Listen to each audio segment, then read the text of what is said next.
Welcome to the Wingman Show. My name is Drew Brown, and my wingman, my man, the number one guy I know, Dr. Paul Thompson. What's up, brother?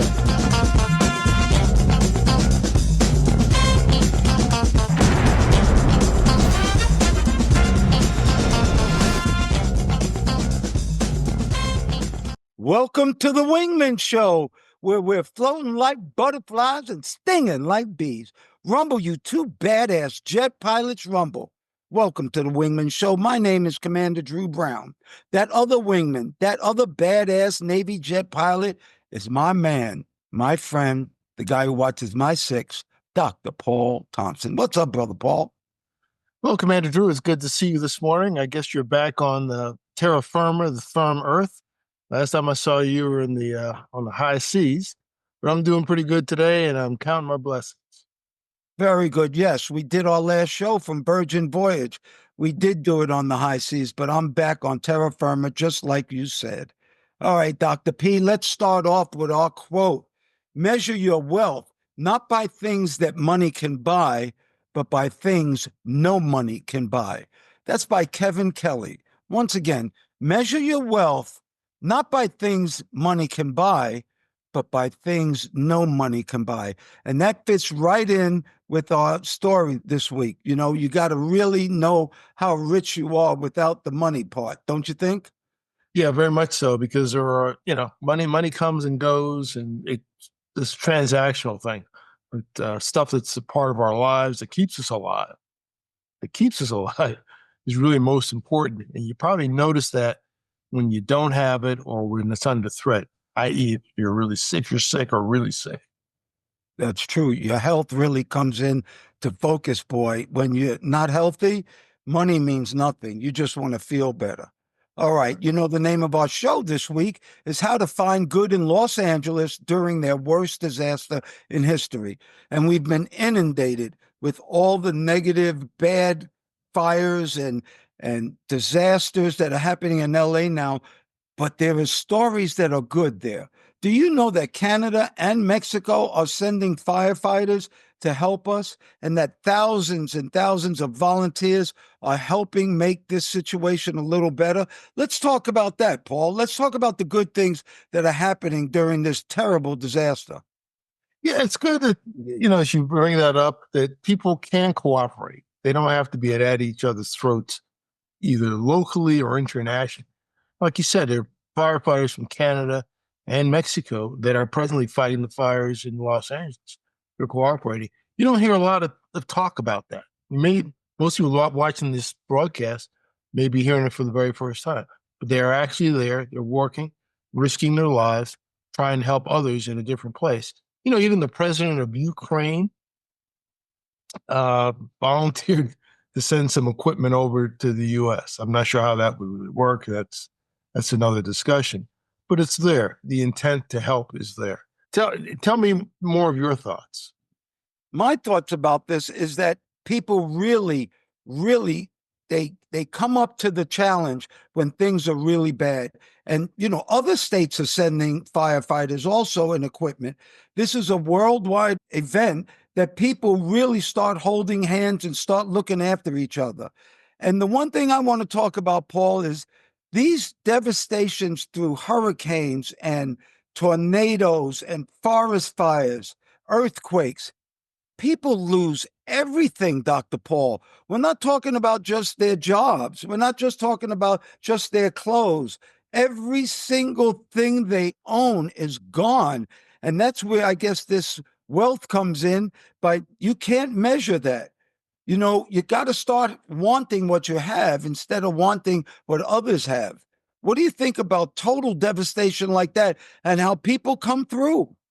Yeah, as you say that, I was actually today watching some heart-rending stories of people who lost everything, like you said, words are going with them, and they're standing there crying in many cases and just looking at the damage. In so many cases, I was here for 30 years, 40 years, 50 years, 60 years. There's a bunch of those, male and female, young and old. The youngest were probably like in their 20s or so, just looking at it and saying, like, normally we'd help each other out. But every one guy said, everybody that I would go to for help, they need help now. All of our families have been wiped out, except for one, in terms of having a home. What do you do when you don't have anything? You just basically got embers, flaming embers. Some of them are still hot, and just looking around. It's like kind of an end of the world scenario in some of the areas. That's true. And what happens is people start really realizing what's important. Don't you think? They realize that their lives are more important than all the things that they had. They look around, is my daughter here, my son, my wife, my cousin, my mother, my father? If they're alive, you're starting off with a lot. And people look at all these financial worries that they have, and there's nothing. The insurance companies, people lending them money, they have nothing to eat. And like you said, they have homes for 60 years that are gone. No pictures, no anything, Paul. That's where the rocking chair was, for my little girl. And he's crying. He said, that's gone. Everything is gone. And realize that this affected everybody. It didn't matter your stage in life, how much money you had, how little money you had. Everybody wasn't wealthy. A lot of them were very well off, and a lot of them were not. But everybody's in the same funnel. They end up in the same overall position, whether they play professional sports or in the movies, or just go to work every day on the 405 freeway. And what they really have lost, Paul, is their history. Everything that their grandparents, they might have had heirlooms. All of it's gone. All the jewelry, all the pictures, all the artwork, all the furniture, all your clothes, gone. But people do make it after that. Obviously, this has happened many times before with natural disasters. And people come back. People come back. Yeah, I remember seeing images from I think it was not long ago, a couple of years ago, a few years ago, in Greece and Spain, parts of Europe. Same thing, just dry conditions, and one little spark sets off a fire that they can't contain. So it's a worldwide problem. Can I add something else? You want to hear something international? Sure. I saw this the other day. I didn't realize it, but there's a cooperative agreement between the nation of South Africa and Canada. And apparently they cross-trained their firefighters. And I saw a short video of a group of South African firefighters come. It looked like there's 100 of them in their uniforms. It looked like they were like in soccer or rugby uniforms. But no, they were actually arriving, I think, in Edmonton, Alberta. And they all came out and they started singing a little song as they came into Canada. It's really quite moving. But this is a cooperative thing. I didn't know there was a deal between South Africa and Canada, and particularly in firefighting. Who knew? Yeah, and this firefighting is real serious. If you watch them, they're actually digging up dirt, and you're going, "There's no fire there." Well, they're called hotspots, and I didn't realize this, but those fires can come back after a month without, burning embers under the ground. So it's I really, didn't know. really, it's really a serious situation, don't you think? Yeah, they can come back after a month. I didn't know that. Yes, I just saw that yesterday on the report. And just once again, if people start realizing what they have, instead of, you don't have to lose everything to realize how lucky we are to be taking a breath, to be alive, and to have our health and our families. Those are the things that are really important. And I said it before, we need to start wanting what we have, because you can lose everything materialistically. You can lose all of it, but you don't want to lose your family. You don't want to lose your health, and you don't want to lose your life, Paul. Right. So you basically put focus on what's really important. Well, what can you do about that when you're doing so bad? How about how to instantly boost your mood, Paul? There are things you can do that can instantly make you happy. Now, you have to want to be happy. You have to want that. But if there are things like music, playing your favorite music, really, they've done scientific studies on it. It actually helps you in happiness so much more. And I also wanted to tell you that I read that happy people have a much better life. They have much better things that happen to them than people who are not happy. But listening to music. Do you know another one? Yeah, well, laughing a lot is good. A good joke, and it seems like they'll hype you up, but that tends to relax me. Just like certain music will relax me. I can almost feel my blood pressure go down on certain things. And as you say that, happy people do better. Remember, we were talking not long ago about this politician we were looking at, who was I've seen him before, and he's always angry. I won't mention his name, but he's always angry, always angry, always angry. And I figure he's like about our age or so. And I looked to find out the guy is decades younger. He was born when I was a junior in college. Yeah, the guy's born. I thought he was born in the 50s. He's born in 1975. Oh no, I saw that picture. You sent it to me. And that Yeah, guy yeah. looks really bad. But like you said, he's angry all the time. So cellular, you need to know this. When you're angry and you're disturbed and you're mad, cortisol drips in your body, and cortisol destroys cells. And we are cellular beings. You understand? This is science. And if you want to feel better and look better, you're going to have to start changing your mood. And I think that laughter thing is the bomb. I do know that laughter is the cure for cancer. When you're happy, everything kind of goes just good. And a good joke is great. It's really great. How about change your perspective? Instead of Yeah. thinking negatively all the time, look at the things that you have. What about changing your perspective? Yeah, look at things from another standpoint, maybe from another person's standpoint. That's easier said than done because we tend to be insular and get wrapped up in ourselves. But look at it from a point of view of somebody else. Get outside of yourself if you can. Don't get caught in the trap of feeling sorry for yourself. Something else you can do, do a good deed, do something nice for somebody. That's also a way to change your perspective. Do No doubt something about it. corporate. No doubt about it. When you do something good for somebody, first of all, you get out of yourself, Paul. So you're not thinking about your problems. But when you can make another person smile, that's why I love telling jokes. I love making people happy. But when you can do something for somebody, you have no idea how good that'll make you feel. I remember being in the grocery store once and I saw this older couple. They were fumbling through their credit cards. In other words, they weren't working at the cash register. And I went up there and I paid for their groceries. And I told them, look, can you do me a favor? I need some money. So every time I give money, I get more money. Please allow me to buy these groceries for you. And they were just flabbergasted. And believe it or not, when I went back to my truck, there was a Brinks truck behind it. So that was just a little sign. But when you do good for others, good comes to you, Paul. Yeah, I think so. Maybe in the long run, the short run. The long run, maybe even after you leave this earth, it doesn't cost anything to be decent. Not a penny. And it just, you know what? Goodness works. Trying meditation.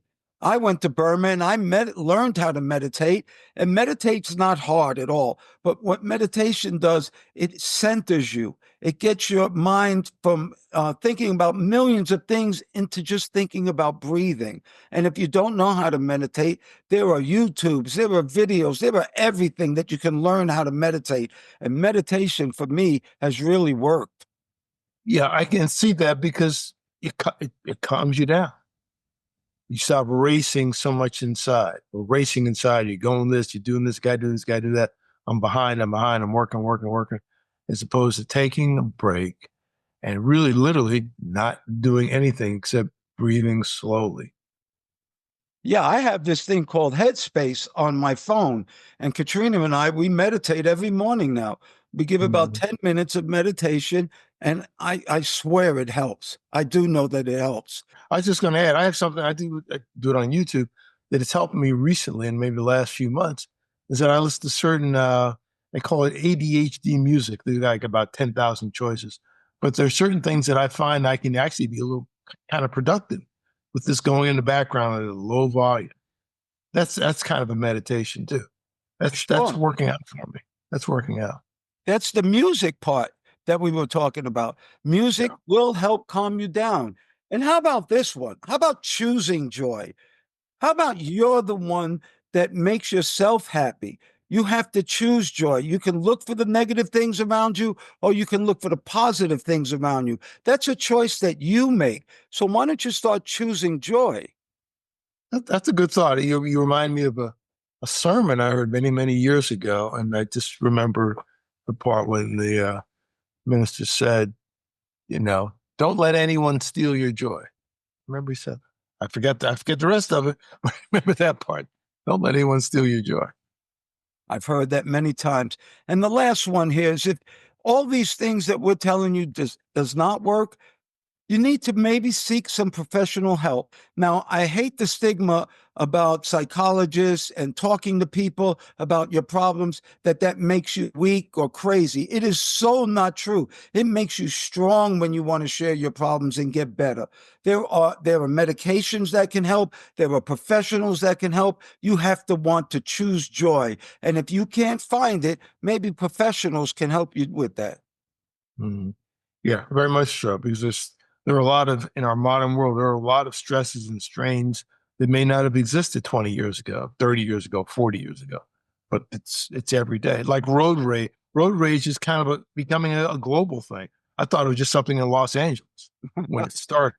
But no, I mean, I've served stuff in Ghana and Germany and places that were, supposedly peaceful.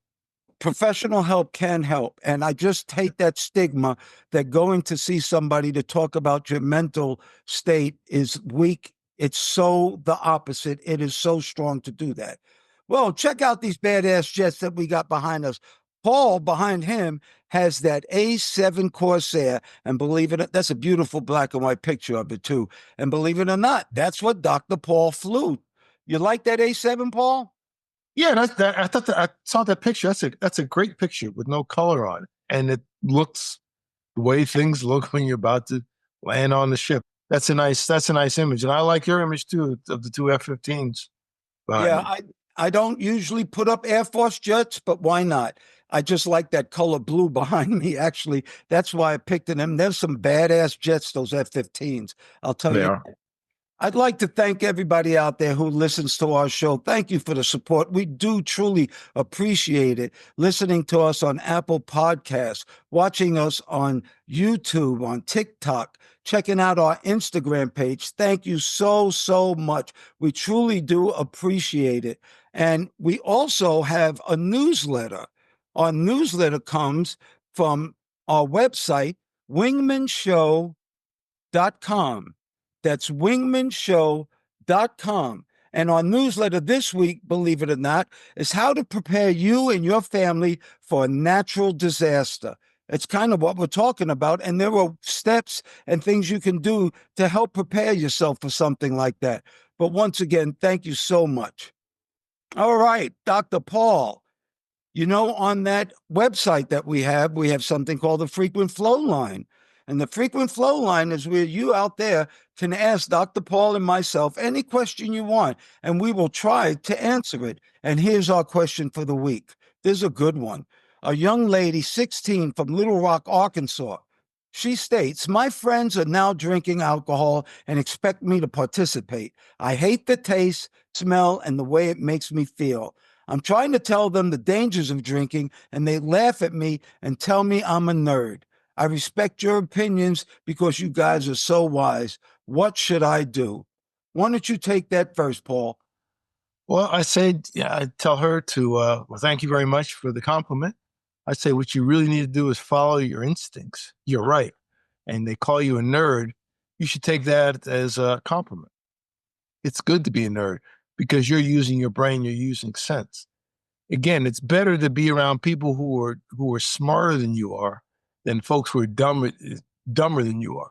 So I'm going to say maybe you need to change your friends. You can still have friends, but don't get too wrapped up with them. Where you want to be in 5 years, 10 years, 20 years? Where are they going to be? In rehab, messed up. The nerdy people employ the non-nerdy people sometimes, or other nerds. Where are they going to be in 5 or 10 years? Maybe they don't care right now. They're not thinking about that. But you might end up like the guy we were just talking about, who looks our age, but he's 20 years younger. He prematurely aged because he's That's doing the very wrong true, thing. Paul. Paul, That can happen, Clark. Well, when I was speaking to kids all over the country, I used to do this. I used to ask the teachers before I started to speak, I said, give me the top five grade point averages in the school. And they gave me the names. And during my speech, I called out their names and told them to stand up. And you can hear the little snickers and sneers from all the cool ass people. Well, guess what I told them? I'm glad you're laughing at them because you will be working for them one day and it won't be funny. So if I were you, I'd stop laughing. And all of a sudden, the room would become very quiet because nerds do run the world because they're intelligent. Yeah, because you never know who you're going to run into in life. And that may be true. You may be, I'm talking to the young lady, you may be employing some of these people and they don't know it. They No may doubt, really be depending on you. You don't know who you're going to see. no doubt about that. And in the 11 Facts in Life, actually, there is something that helps you with that. And it says, if you can't change your friends, change your friends. If you can't help change your friends, then change your friends. And Dr. Paul said it before. If you're hanging around four broke people, you're going to be the fifth. If you're hanging around four dumb people, you're going to be the fifth. And yet, if you hang around four wise people, you'll be the fifth. Same thing, Dr. Paul, same thing. Well, that brings me to a Wingman PSA. And from the 11 Facts in Life, under fact number 5, the art of thought, the art of communication, and the art of action. Once again, the art of thought, art of communication, and the art of action. And this is one of my best ones, Dr. Paul, because everybody does 1 and 2. Everybody thinks and everybody talks about what they're thinking about. But how many people actually take action? Yes, I want to fly jets. I want to do this. I want to do that. Take the action. Start studying. Start looking for ways of accomplishing your goal and actually do something, Paul. Yeah, yeah. Get off the couch. Get off the couch, stop dreaming, and get to work. Start doing the hard part. Then it gets easier. You got to It start. sure does. It sure does. All right, Dr. Paul, the name of our show is called The Wingman Show. And boy, do we have good wingmen for you. It's a whole bunch of people that are going to be on Wingman this week. And I'm going to let you talk about them because we're actually some of those people. We're tanker pilots. Tell me, Paul. Yeah, yeah. I think this week's wingmen are, about the Navy Blue Angels, U.S. Navy Blue Angels, who represent the best of the best. But there are these people that I call fire angels. I think they also represent the best of the best in firefighting. And looking at pilots, air crew in general, that actually fight these forest fires. You see them in the skies over Los Angeles and a lot of other places, but they're dropping water and flame retardant. I see helicopters, I see propeller airplanes, I see jets, I see big jets, I see C-130s. There's a variety of airplanes, and these men and women are flying into actually very, very dangerous conditions, and most people don't really know much about it, and I didn't either. And if you look at it, we were tanker pilots. We were transferring fuel from one airplane to another, but we're pretty much a high altitude.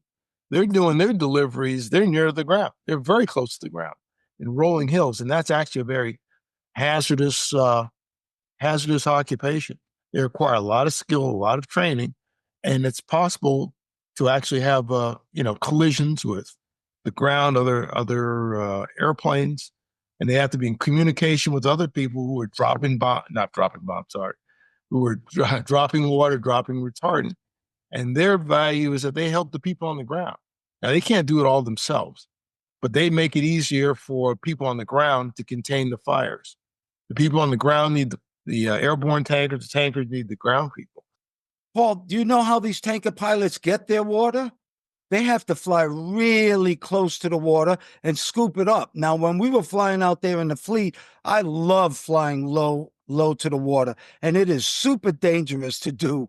But I really enjoyed that because you could tell how fast you were going when you had something to look at, and getting low to the ground really gives you the sense of speed. But these guys are not doing it for fun.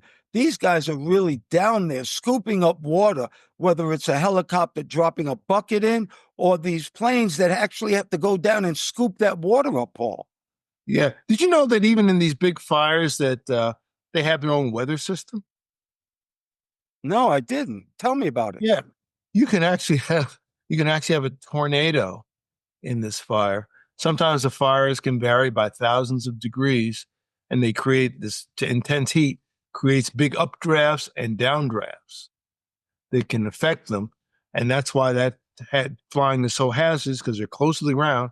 And if you get caught by a downdraft at the wrong time, you have a very, very, very bad day. And that has happened.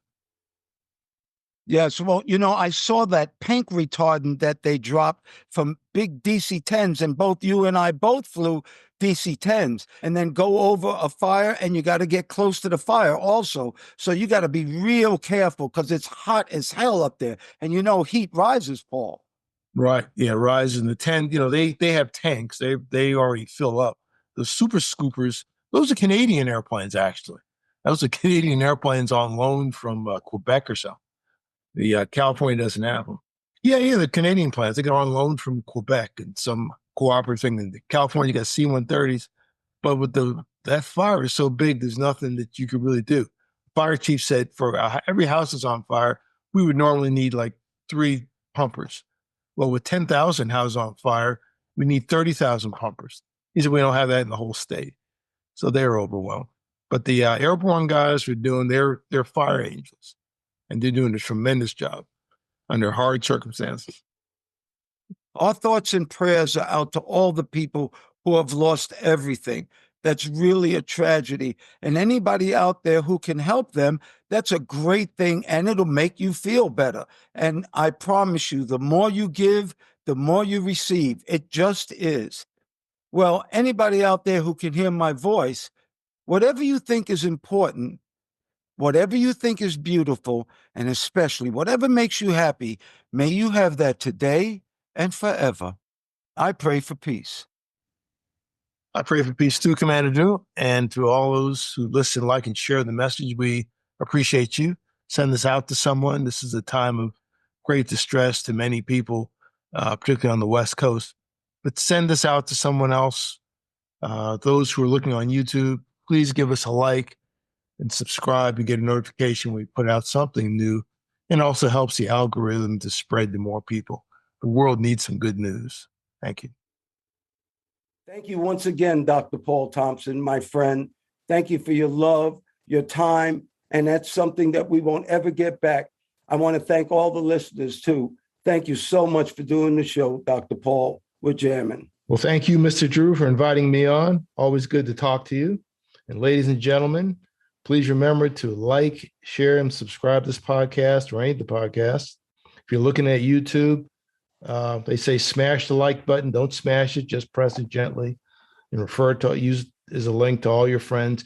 You can also look at us on our website, wingmenshow.com, WINGMEN show, SHOW.com, altogether, wingmenshow.com. And we hope to see you in the future. Thanks again, Mr. Drew. Oh, you're welcome. And we're still floating like butterflies and stinging like bees. Rumble, you badass jet pilots, rumble. May there be peace on earth, and goodwill towards all men and women.